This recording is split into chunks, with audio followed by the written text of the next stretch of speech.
Не мисля, че са много имената, които мога да спомена в българската практика през последните 20 години, защото преди това нямаше изобщо такива неща, разбира се. Нямаше журналистика. Ние се наричахме журналисти, ама не бяхме. Ние бяхме пропагандатори, ние възрастните. Нашето поколение. Пропагандисти бяхме. Не мисля, че съм повече от... Може би ще се опитам да ги изброя имената. От 5, които действително се занимават с такава работа в българските медии. Много са причините в медиите да не се развива това умение, тази практика. Преди всичко, огромното мнозинство от българските медии, след падането на стената, от 90-та година насам, се ръководеха и се ръководят до ден днешен от агенти, доносници на бившата държавна сигурност.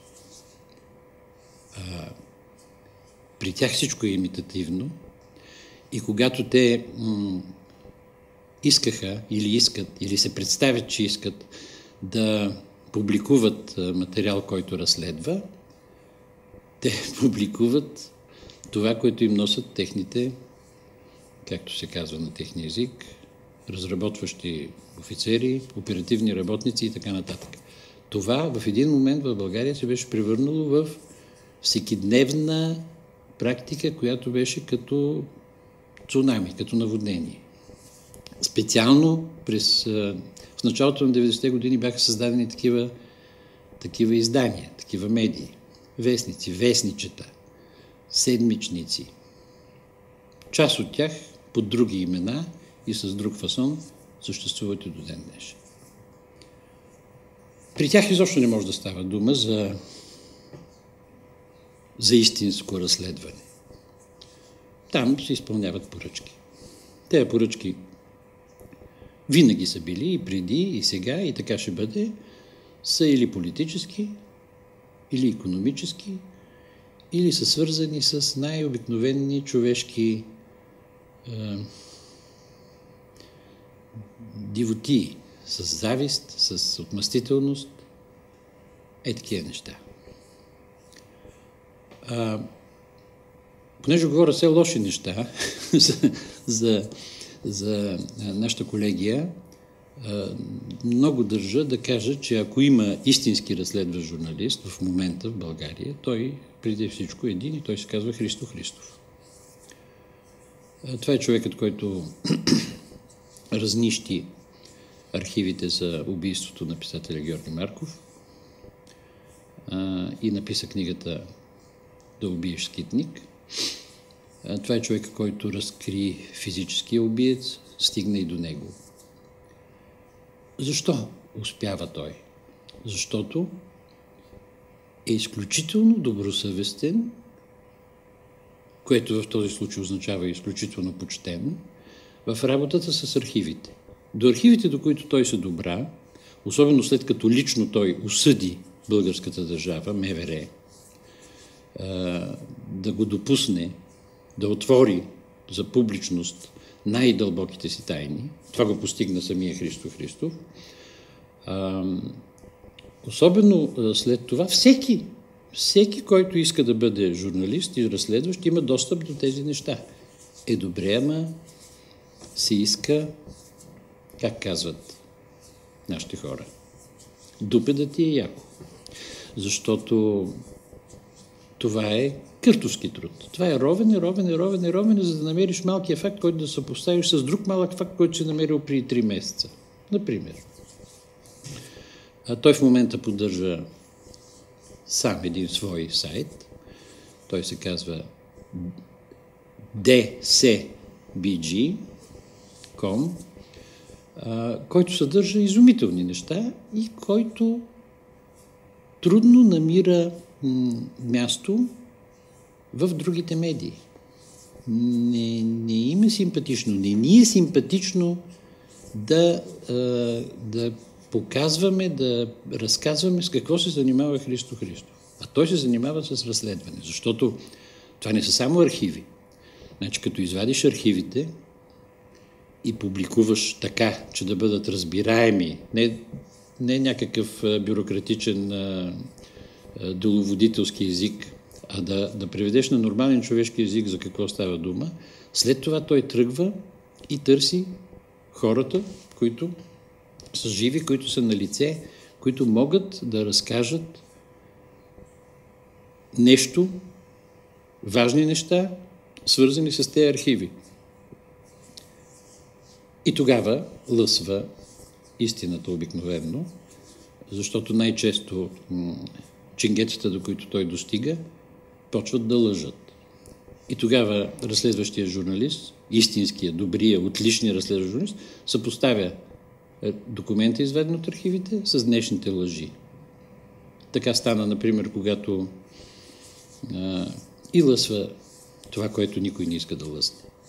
Така стана, например, сравнително скорошен пример, когато Комисията по досиетата публикува досиетата на всички владици, които са били доносници на държавна сигурност, и се появиха по разни на други места, по разни услужливи телевизии, се появиха двама от разработващите офицери, които нищо не си признаха, които се направиха на луди. Само че Христо публикува и техните думи, и публикува и документите. И така, аз не наричам Wikileaks журналистика. По никакъв начин. Wikileaks е дело на един крадлив човек, който иска да спечели пари, използван от друг крадлив човек, който иска да спечели много повече пари. Тук е важен инструмента, защото Асанч използва интернет.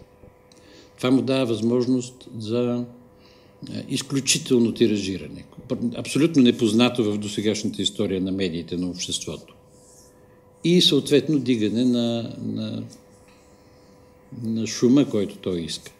Той го иска само за да спечели, защото там продава на добре плащащи, на заможни, на можещи да платят вестници, телевизии, изобщо медии. Какво е Wikileaks? Wikileaks са едни служебни доклади, понякога на хора от разузнаването, но по-често на дипломатически служители, които в никое общество не се отличават с особена прецизност и хигиенично отношение към източниците си. Това го твърда напълно убедено, особено на основание на чуждестранните дипломати, които познавам, които са работили и работят в София, в България. Толкова повърхностно се събира тази информация, че тя много рядко заслужава истинско внимание. Тук ще кажа ще спомена още едно име, което много прилича на Wikileaks. Това е името на много прочутия в немскоязичния свят Юрген Рот. Всичко, което написа за България, Юрген Рот не положи никакво специално усилие.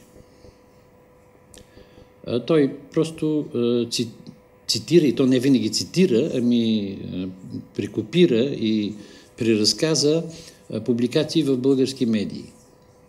Той не прояви нужната при такава работа прецизност да провери какъв е произхода на тези медии, защо те се занимават, какви хора работят там, кой ги притежава, кой ги финансира, защо те се занимават с съответната материя. Той просто взе цитати и ги публикува, не направи това, за което споменах преди малко, не отиде да потърси хората, за да ги интервюира, тръгнаха да го съдат. Там един разбойник, бивш вътрешен министър. Тръгнаха да се оправдават в съда. Да, той изнесе много компрометиращи факти за много от българските политици, но всичко това не звучеше убедително, защото никой не се изненада в България от тези неща. За Германия, ако се е изненадал, добре, но аз не виждах нищо особено в тези публикации. Това също не е достатъчно разследваща журналистика. Във всяко общество журналистиката и медийната практика, както и всичко друго, се подчинява и трябва да се подчинява на законите. В този смисъл изобщо не са необходими, според мен, специални закони, по които да бъдат съдени добросъвестни журналисти, медиатори изобщо. Стига да иска съответната правораздавателна система да си върши работата. Когато тя очевидно не иска да си върши работата, тези неща се размиват и остават. Е така.